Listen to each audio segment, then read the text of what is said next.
Good morning, good afternoon, good evening, good night, good day to you, depending where you are in the world. It is a Sunday evening, it's verging on night, just after 8 p.m. We're doing our nighttime devotion. The devotional is called Conflict and Courage. And the title today, Someone to Share. Genesis 2, verse 18. It is not good that the man should be alone. I will make him and help meet for him.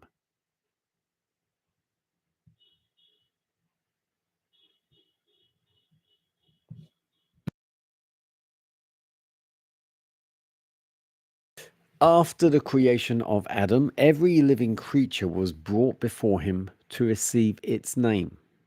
He saw that to each had been given a companion, but among them there was not found an helpmeet for him. Among all the creatures that God had made on the earth, there was not one equal to man. And God said, it is not good that the man should be alone. I will make him an helpmeet for the him, and meet, meet. Man was not made to dwell in solitude. He was to be a social being. Without companionship, the beautiful scenes and delightful employments of Eden would have failed to yield perfect happiness. Even communion with angels could not have satisfied his desire for sympathy and companionship. There was none of the same nature to love and to be loved. God himself gave Adam a companion. He provided an helpmeet for him, a helper corresponding to him, one who was fitted to be his companion and who could be one with him in love and sympathy. Eve was created from a rib taken from the side of Adam, signifying that she was not to control him as the head, nor to be trampled under his feet as an inferior, but to stand by his side as an equal, to be loved and protected by him. A part of man, bone of his bone, flesh of his flesh. She was his second self, showing the close union and the affectionate attachment that should exist in this relation. For no man ever yet hated his own flesh, yet but nourisheth and cherisheth it.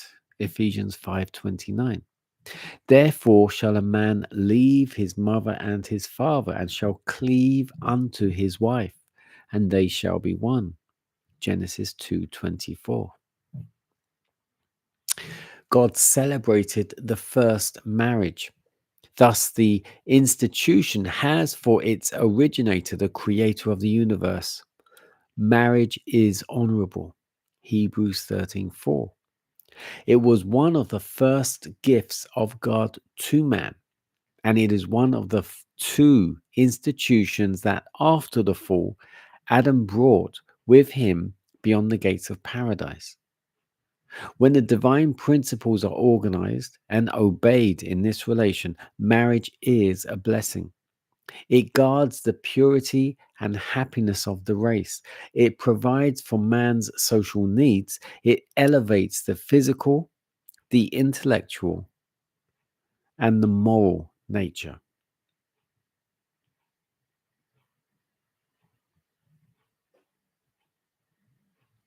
Someone to share.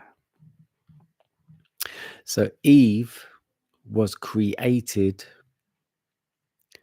of Adam for Adam to share life with, to share the beauty, to share the garden, to share fellowship, companionship, employment.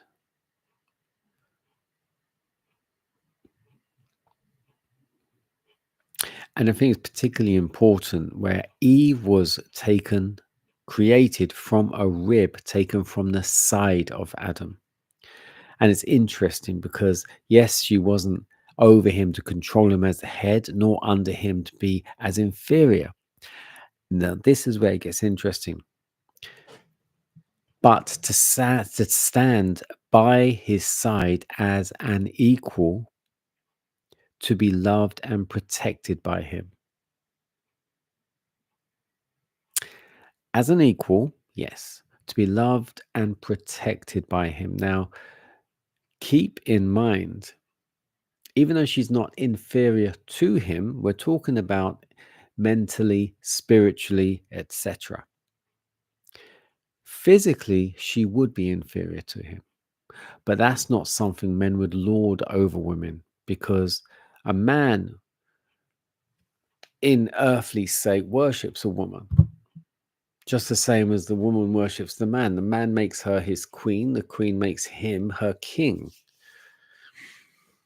But they respect each other's roles. So, yes, they're equal, but they are both. The man is the head of the household, regardless how equal they are. The man is the provider and the protector, regardless how equal they are. But the woman runs the home, regardless how equal they are. The woman, going by old times traditions, raises the family, regardless how equal they are. Now, obviously, in these days and age, a lot of that has changed, but that has only changed because we as society have allowed it to change. It doesn't have to change in your home. In your home, you can still have the man is the head of the household, the protector, the provider, and the woman looks after the home, brings up the children. That's if you can work in that format. If you both have to work to pay for the home, to keep the rent or the mortgage paid or whatever and ever, then that's the way it has to be done. But you still have to try and maintain your respective roles. But the man needs to know how to be the man, to be the head of the household. No, you don't have to be a bully. You don't have to use a heavy hand. You shouldn't have to use any hand, really, except to help with household chores at times. And the woman, regardless if she makes more money than the man or not, she needs to respect that the man is still the head of the household. But of course, you both need to not play your roles. Both need to be your roles. And that's not easy if you haven't been brought up in that environment, in that kind of family upbringing. I had to learn it myself. I had to learn that for myself. But reading the Bible helped me. And that's why I would say I love Abraham as my favorite Bible character. I love how Abraham and Sarah were. I love how when Jesus and the angels came to visit Abraham, Abraham said to Sarah, go and bring some food. And she was there in the kitchen or wherever they were. And he was entertaining and he was being the host. But Sarah enjoyed doing that work. And Abraham was respected as the provider. Now, of course, he had a lot of business. He had a lot of cattle, and they've been through various experiences where he is able to get all the cattle and the herds and everything else they got. Yes, he lied a few times, etc., and there were a few things done wrong. But Abraham was considered righteous, and that's what's more important.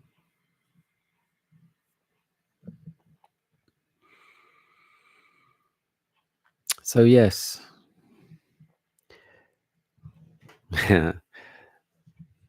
Good evening, Real Truth Talk. Thank you. Um, we need to understand our roles. Men, you need to understand your roles as men in society, and that starts in your home. Women, you need to understand your roles in society, and that starts in your home. Regardless what happens outside, in your home, understand your roles with each other, to each other, for each other. God bless you.